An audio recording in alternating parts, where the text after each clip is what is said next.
Hello नमस्कार दोस्तों। मैं उम्मीद करता हूँ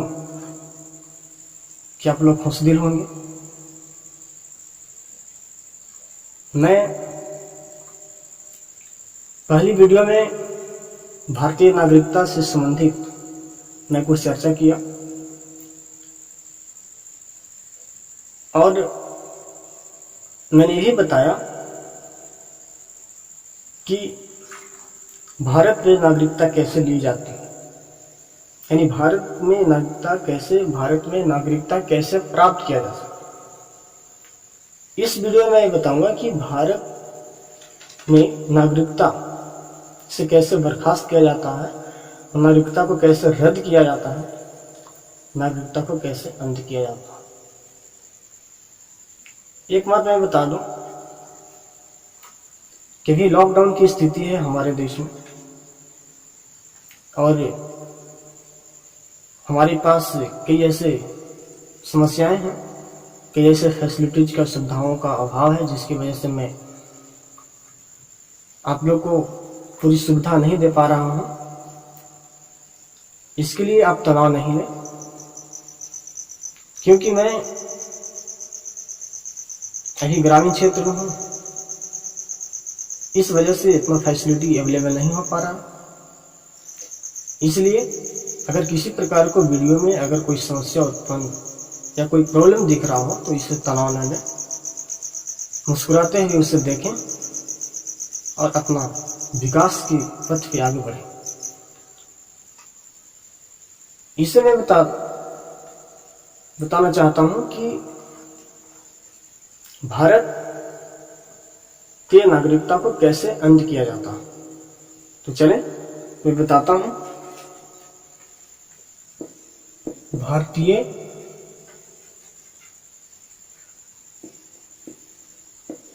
नागरिकता का अंत। भारतीय नागरिकता का अंत कैसे किया जाता है?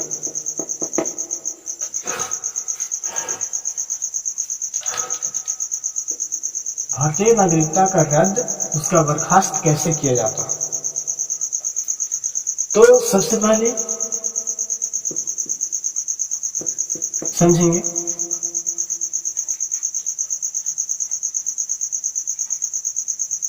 जो व्यक्ति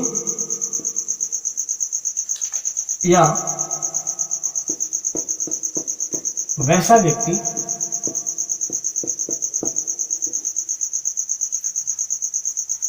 जो अपनी स्वेच्छा से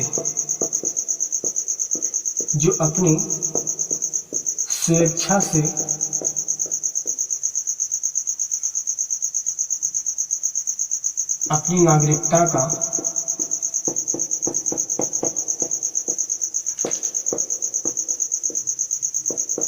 परित्याग करता है।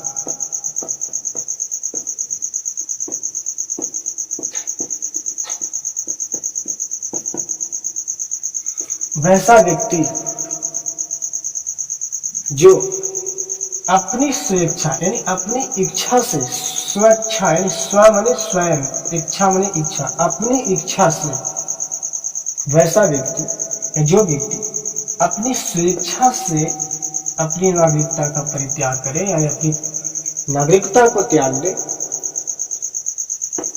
इसके माध्यम से उसकी नागरिकता का अंत हो सकता है। दूसरा जो शर्त है, क्योंकि भारतीय नागरिकता का अंत का 3 शर्त है। पहला मैंने बता दिया कि वैसा व्यक्ति जो स्वेच्छा यानी जो अपनी इच्छा से अपनी नागरिकता का त्याग करता हो। दूसरा यह है कि किसी अन्य देश की नागरिकता यानी वैसा व्यक्ति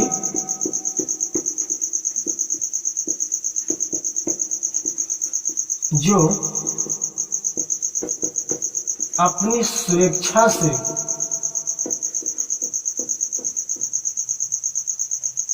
अन्य देश की नागरिकता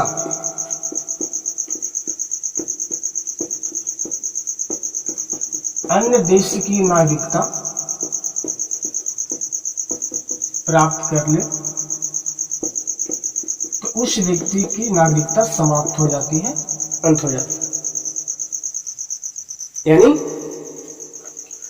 वैसा व्यक्ति जो स्वेच्छा यानी स्वयं इच्छा मानी अपनी इच्छा से, स्वयं अपनी इच्छा से अन्य देश की नागरिकता, किसी अन्य देश, जैसे मान के चले कि बांग्लादेश, पाकिस्तान, अफगानिस्तान, अमेरिका, चीन, रूस, मानी वैसा व्यक्ति जो स्वेच्छा से किसी अन्य देश की अगर नागरिकता पा लेता है तो ऐसी स्थिति में वे भारत की नागरिकता खो देता। वैसा व्यक्ति जो अपनी स्वेच्छा से नागरिकता का परित्याग कर दे, वो व्यक्ति की नागरिकता समाप्त हो जाती है। दूसरी चीज है, तीसरी चीज है कि सरकार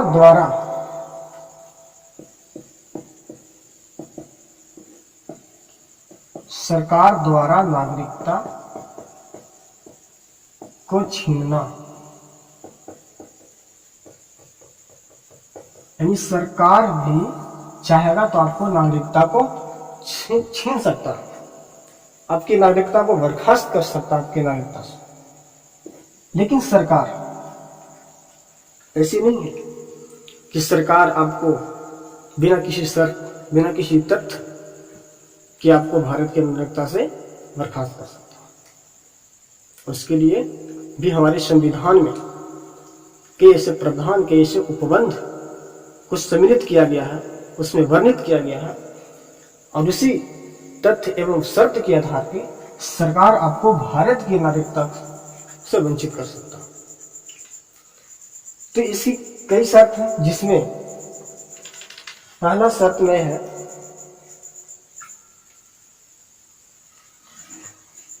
नागरिकता, सरकार आपको नागरिकता से वंचित कर सकता है, लेकिन वंचित करने के लिए भी सरकार के पास कुछ तथ्य, कुछ शर्त है। शर्त और तथ्य यह है, पहला यह है, नंबर 1,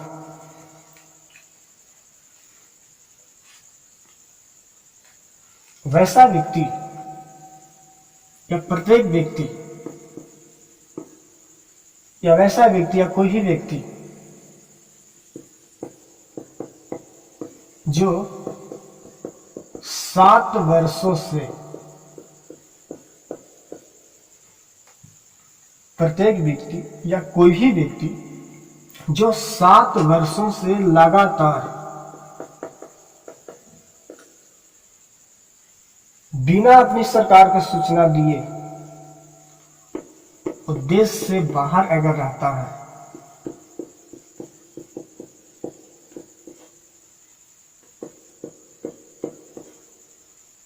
या रहता है या रहती है, रहता है या रहती है, तो उसे सरकार अपनी देश की नागरिकता से वंचित कर सकती है। नंबर 1 समझ गए। नंबर 2,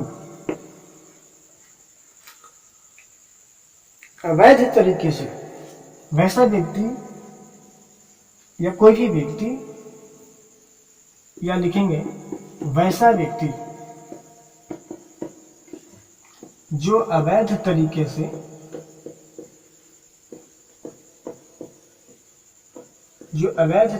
से भारत की नागरिकता प्राप्त कर लिया,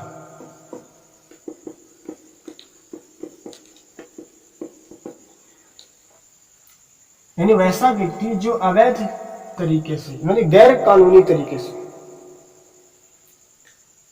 वैसा व्यक्ति जो गैर कानूनी तरीके से अगर भारत की नागरिकता प्राप्त कर लिया हो, तो सरकार उसे भारत की नागरिकता से उसे वंचित कर सकता है। नंबर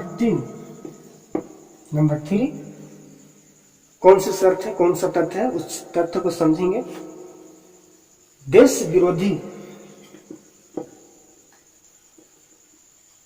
वैसा व्यक्ति जो देश विरोधी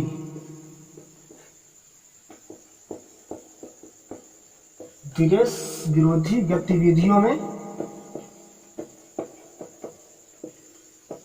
संलग्न हो।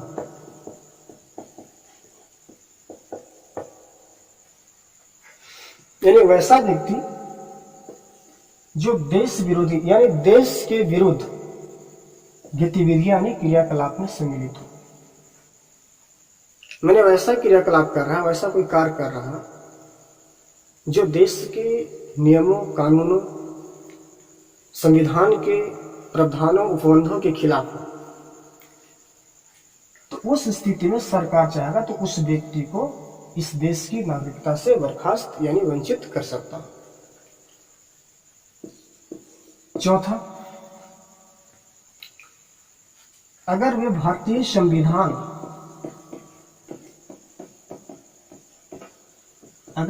संविधान का उल्लंघन करता हो,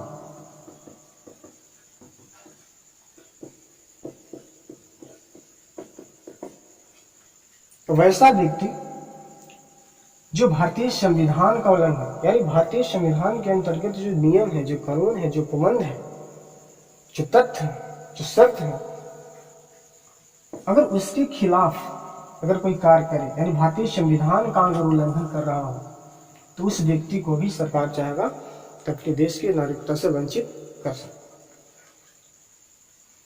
फिर से समझेंगे। प्रत्येक व्यक्ति जो 7 वर्षों से लगातार देश से बाहर रह रहा, उस व्यक्ति को सरकार नागरिकता से वंचित कर देगा। वैसा व्यक्ति जो अवैध तरीके से भारत में नागरिकता प्राप्त किया हो, उस व्यक्ति को सरकार अपने देश के नागरिकता से बर्खास्त कर सकती है। वैसा व्यक्ति जो देश विरोधी गतिविधियों या क्रियाकलाप में संलग्न है, तो उस व्यक्ति को नागरिकता समाप्त हो सकता है। वैसा व्यक्ति जो भारतीय संविधान के नियमों, कानूनों, उपबंधों को उल्लंघन करता है या संविधान का उल्लंघन करता है, उस व्यक्ति को नागरिकता से समाप्त किया जा सकता है।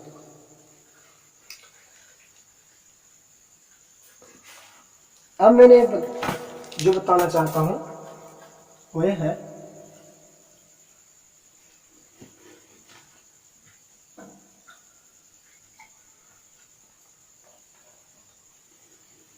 मैंने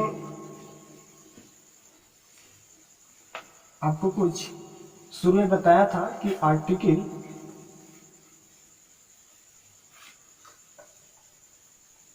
8 भारतीय नागरिकता अधिनियम 1955 यानी भारतीय नागरिकता अधिनियम 1955 समझेंगे थोड़ा इसको। भारतीय नागरिकता अधिनियम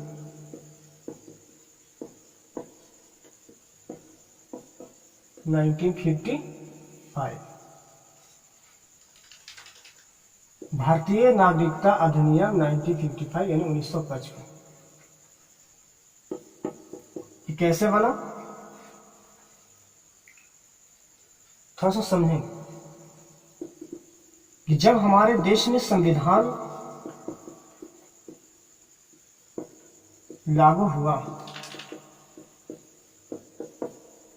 यानी 1950, जब हमारे देश में संविधान लागू हुआ तो उस समय देखा गया कि भारत में लोगों की नागरिकता कैसे दी जा सकती है, उसकी नागरिकता को कैसे समाप्त किया जा सकता। इन सारी प्रक्रियाओं को एक विस्तृत कानून के रूप में दिया गया, जिसको हम भारतीय नागरिकता अधिनियम 1955 के अनुसार देख आपको मैंने बताया कि भारतीय नागरिकता अधिनियम 1955 के ही तहत भारत में एकल नागरिकता का प्रावधान किया गया।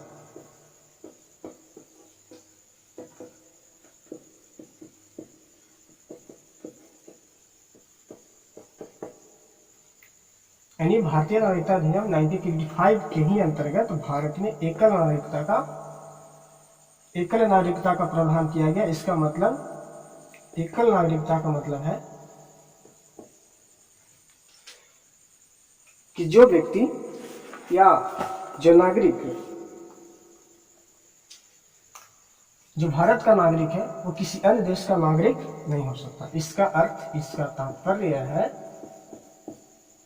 एकल नागरिकता का कि जो व्यक्ति भारत का नागरिक है वो किसी अन्य देश का नागरिक नहीं हो सकता। देखेंगे कि 1955 एक्ट में समय, परिस्थिति, कंडीशंस के अनुसार उसमें कई संशोधन किए गए अलग अलग समय। इसमें संशोधन देखेंगे, जो सबसे पहले किया गया था संशोधन और सबसे पहले जो संशोधन किया गया वो 1986 में पहला संशोधन, यानी इस एक्ट में शुरुआती दौर से लेकर के अभी वर्तमान यानी 2019 तक 5 बार इसमें संशोधन किया गया। अभी हाल फिलहाल 2020 में भी NRCCA एक्ट आया, जिसमें काफी विरोध हुआ, काफी प्रदर्शन हुए।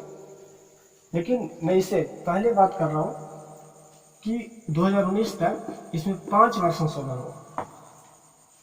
फर्स्ट बार जो संशोधन हुआ वो 1986 में, दूसरी बार जो संशोधन हुआ था 1992 में, और तीसरी बार जो हुआ 2003 यानी 2003, उसके बाद 2005, उसके बाद 2015, उसके बाद 2019 सॉरी 2015 यानी 2020।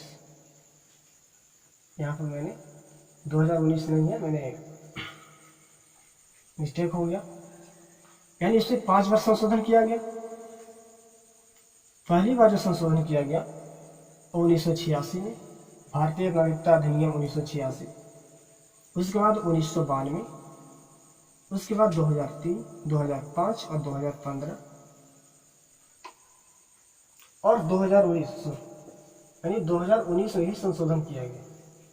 मैंने सही बताया था, 2019 में भी किया गया इसमें संशोधन। कुल मिलाकर के इस एक्ट में 5 बार संशोधन किया गया, और इन 5 एक्ट यानी इसमें जो संशोधन किया गया और इस संशोधन के अंतर्गत इस भारतीय नागरिकता अधिनियम में कौन कौन से उपबंध लाए गए, उन सारे एक्ट को मैंने अगले वीडियो में मैं आपको विस्तार रूप से बताऊंगा कि भारतीय नागरिकता अधिनियम 1986 के अंतर्गत क्या हुआ, 1992 के अंतर्गत, 2003, 5 और 2015 और 19 के अंतर्गत कौन कौन से उसमें परिवर्तन, कौन कौन से संशोधन किए गए। इन सारे एक्ट को मैंने एक अलग सा वीडियो बना करके सुविस्तार रूप से मैं इसे चर्चा करूंगा। और इसी के बीच मैं अपनी चर्चा को विराम देता हूँ।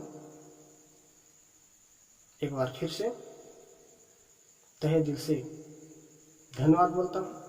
Thank you, all the best.